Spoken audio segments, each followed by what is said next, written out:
뉴스를 스파이팅 모르디 상해를 정책 등 모르디 공해를 속지 등 모르디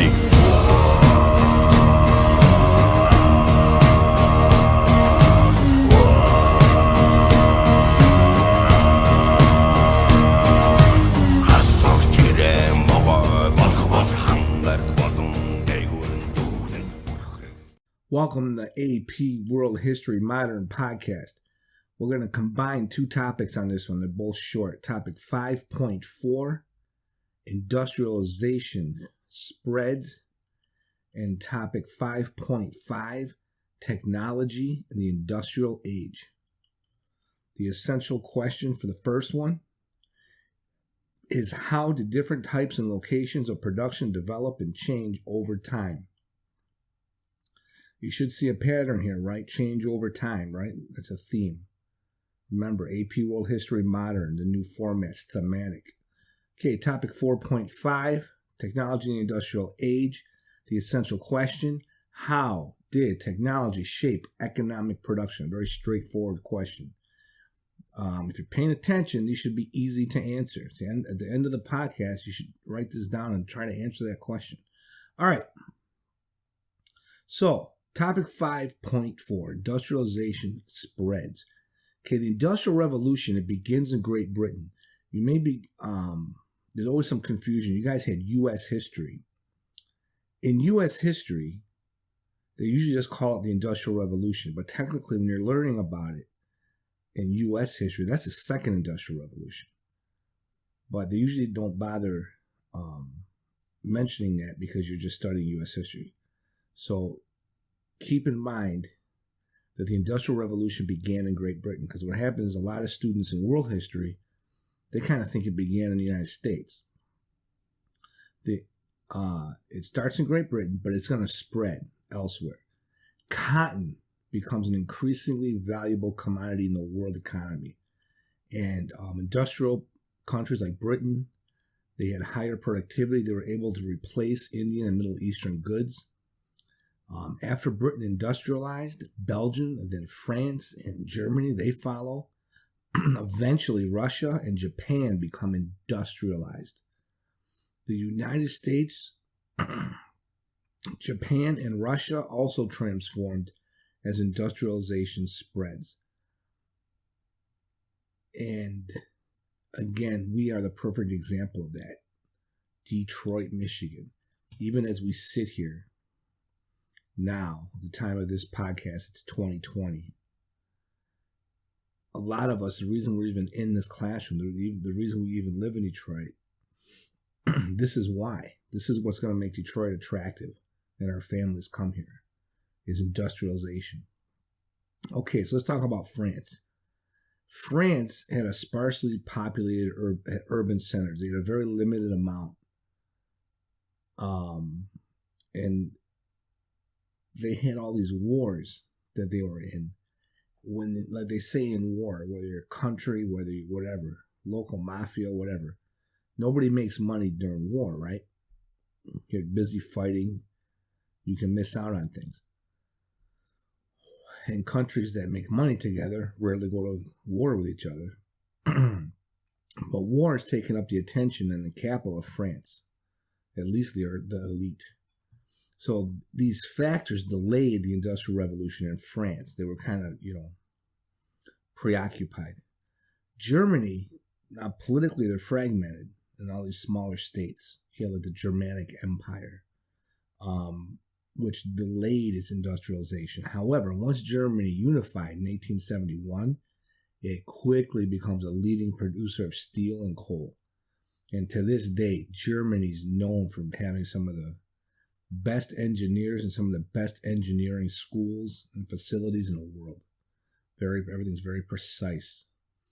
The U.S. began its industrial revolution in the 19th century.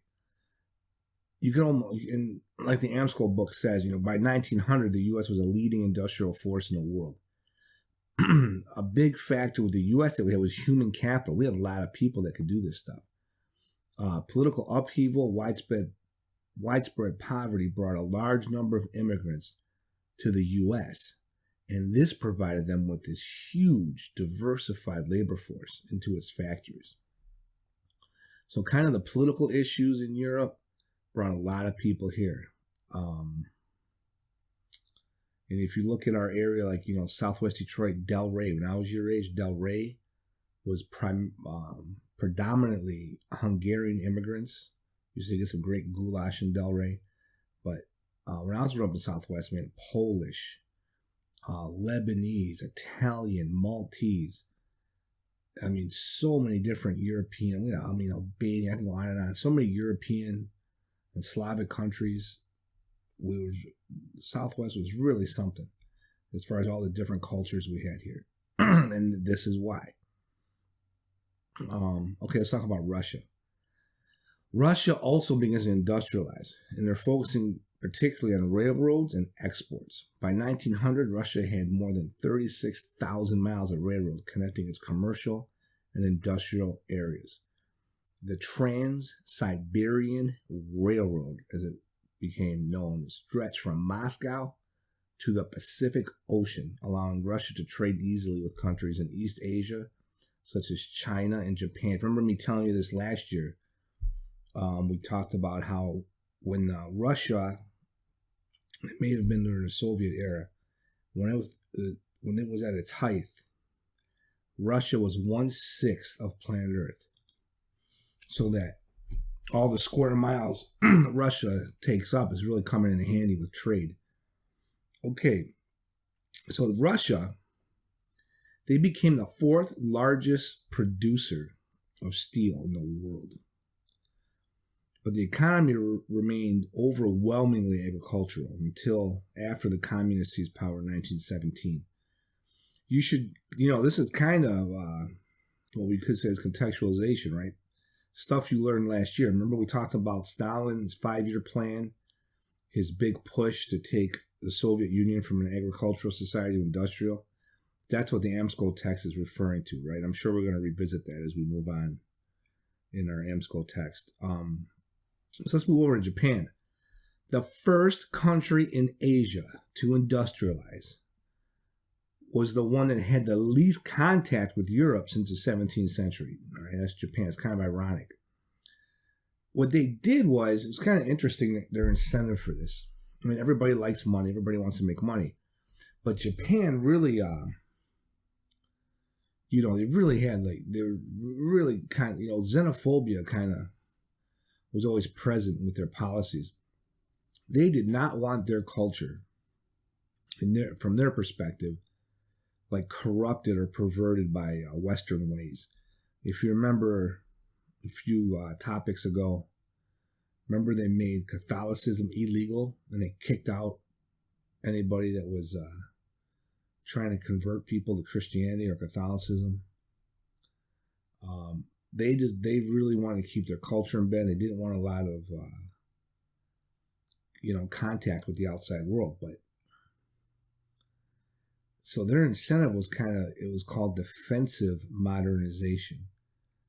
Consciously adapted technology and institutions developed in Europe and the U.S. in order to protect its traditional culture.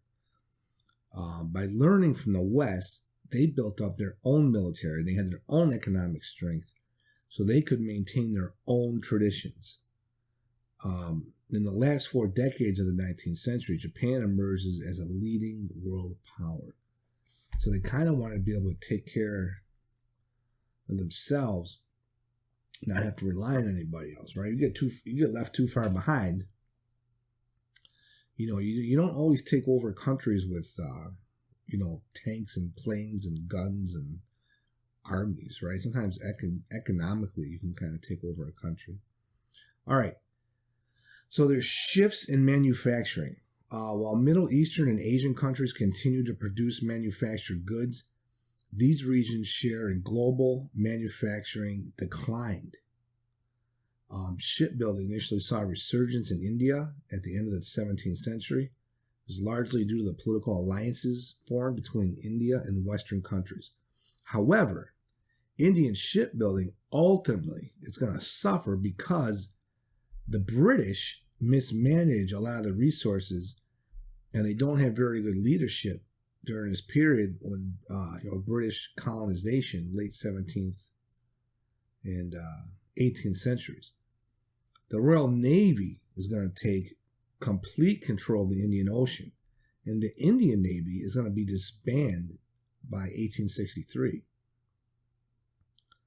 The British East India Company had control over parts of the Indian subcontinent from 1757 to 1858, right? So you're talking over a century, right? The British East India Company. Now, this is what, if you remember talking about mercantilism or mercantilism, however you learned it, this is why people on the other end of mercantilism or of being a colony, why they don't like it. The British are going to impose these tariffs, right? These extra taxes to keep India's prices high so people buy British, right? It's going to lead to the decline of India's ability to mine and work metals. The British also began to close mines completely, especially after there was a rebellion in India in 1857, because they perceived that the mines were being used to extract lead for ammunition. So it's like, hey man, we're trying to control these people. So you kind of, like they say, cutting off your nose to spite your face. Like, you could be making money here, but you're so worried about a rebellion that you shut these mines down. So you don't do what may be the right move, financially. But it's kind of, it's kind of a catch-22. If there's a rebellion and you lose control of the whole subcontinent, well, that might not be good. You're going to lose all your financial interest in your colony. Okay. Even though British colonial rule ends in 1948, mining and metalworking remained practically non-existent in India until the early 20th century. Why? I mean, it's kind of, you can see why, because while the rest of the world's moving ahead, they're behind because these mines were closed. They didn't have like the technological innovations. They had so many years of these abandoned mines. They didn't have the platform that other countries had. They weren't building, right? And these labor-intensive methods they had of mining, and it created, they were mined, but it created like this false impression that Indian mineral resources were inaccessible. But they were kind of inexperienced because, right, they were shut down by Great Britain, so that the rest of the, a lot of these other countries are getting a head start. But India and Egypt are both among the first to engage in the production and trade of textiles. So, just like it stifled the productions of ships and iron, British colonization also affected the textile industry. In India, the textile industry, it flourished, and it undermined the British textile mills in Britain, specifically like in Lancaster. The owners of the Lancaster textile mills, they would pressure the British government in India to impose what they called equalizing, 5% tax on all textiles produced at the more than 80 mills operating just in Bombay in India. So this undermines their profitability, right? You're keeping them under your thumb. Again, that's why mercantilism is not good for, a country that isn't the mother country, right? Egypt is also going to lose its export-import market due to Europe's dominating textile production. So that's topic 5.4. So you're seeing, you're still seeing the positive and negative effects of colonization depending on what side you're on. And you're also seeing advancements in technology and ideas. So this is where one idea can equal money. Can you save time? Can you do something quicker? Can you do it cheaper? Can you do it more efficient? That's what people are running to. So we're just going to move into topic 5.5. This is a combined podcast because both of these topics are short. So topic 5.5 is technology in the industrial age.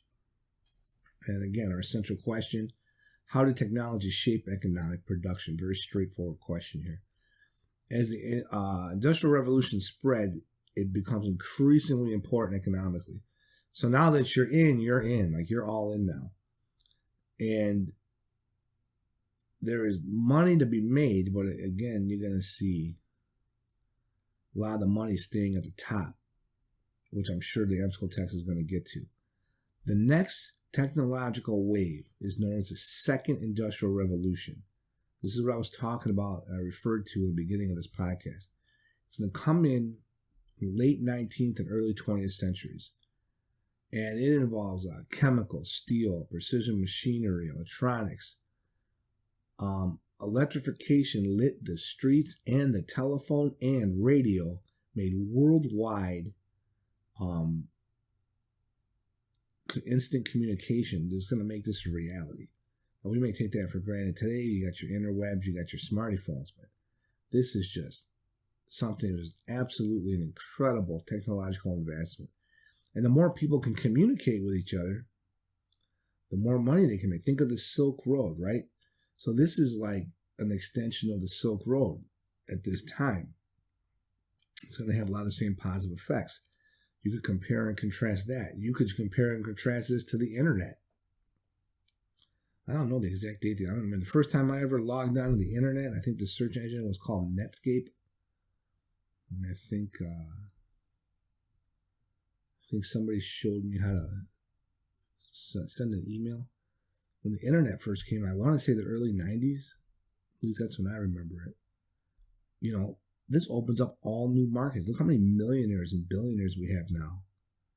And people that just make a good living overall just because of the internet. So when you can increase communication, you know, this is huge. Then another source that also indirectly affects a lot of Detroit history, the coal revolution. Coal, okay, there's this new machinery of the Industrial Revolution, and they're going to benefit from a new power source, one that's more mobile than streams, right, and water that power the first factories. The version of the steam engine made by James Watt in 1765, it's going to provide an inexpensive way to harness coal power to create steam, which in turn generated energy for machines and textile factories. Within 50 years, steam was producing power for steam-powered trains. So again, don't get mixed up on this. People aren't doing this just because they want to be talked about in history books and they want to make a difference for their fellow man. Everybody's trying to get rich, right? So that's why get products out faster, right? You think of one little town had a county store. So everybody in town kind of had the same stuff, right? You got trains, I'll say, whatever. You sell sweaters, you sew some type of textile item in your home. Well, once you kind of sell it to everybody in town, you're kind of done, right? You kind of flooded the market. Well, with trains now and ships, you can sell your products all over the place. This is an amazing thing. And again, I mentioned this before. I don't know. I'm guessing about Amazon. But it's the name of Amazon, the Amazon River, right? A river, a body of water, or at this point, train tracks. Now you can ship your goods anywhere. Steamships, they're going to revolutionize, sailing. You don't even almost, eliminate it. The use of coal made energy production mobile and dependable. Now, ships don't have to depend on what? Wind. You don't care now. Now you don't have to wait for a wind. No winds isn't going to slow you down. And again, why are you so worried about getting slowed down? Time is money. Money is time. So now you can get products faster. You can get more products to this destination quicker. Over time, the steam-powered ships are going to replace the sailing ships in worldwide travel. And you're going to have coaling stations for fuel, and they're going to become crucial. Okay, another item here, iron. In addition to powering steam engines, coal made possible the mass production of iron. The Second Industrial Revolution, the U.S., Great Britain, and Germany were key players in the Second Industrial Revolution. This occurs in the late 19th to early 20th century. This is probably a lot of the U.S. history textbooks. This is where they pick up. And they just call it the Industrial Revolution. because you're studying U.S. history. But this is the second industrial revolution. The innovations of the first industrial revolution were in textiles, steam power, and iron. The developments of the second were in steel, chemicals, precision machinery, and electronics. Okay, next topic, steel production, the mass production of steel. An alloy of iron and carbon became possible with the introduction. You should remember this from last year. I think I mentioned this earlier this year. I don't know how we got on the topic, but I just asked you guys about this. The Bessemer process in 1856. Make sure you remember. What was the guy's name? Henry Bessemer, I think his first name was. And this is a game changer. If you get a chance, go on your Google machine and put in Bessemer process. Make sure you know what it looks like. It's absolutely massive. What they did is they took pig iron and they converted it to steel. Steel is much more dependable, didn't break. Now, this doesn't invent steel. There can be some confusion on this.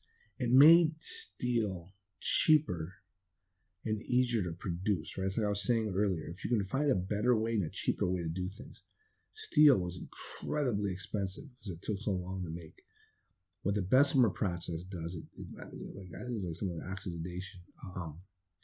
Steel, the price of steel is going to come down because now you can make it a lot faster, which means it's cheaper. Then you got oil, right? To this day, right? Look how much oil, runs the world, man. I mean, look at the U.S. foreign policy in the Middle East. I don't want too sidetracked here, but oil to this day.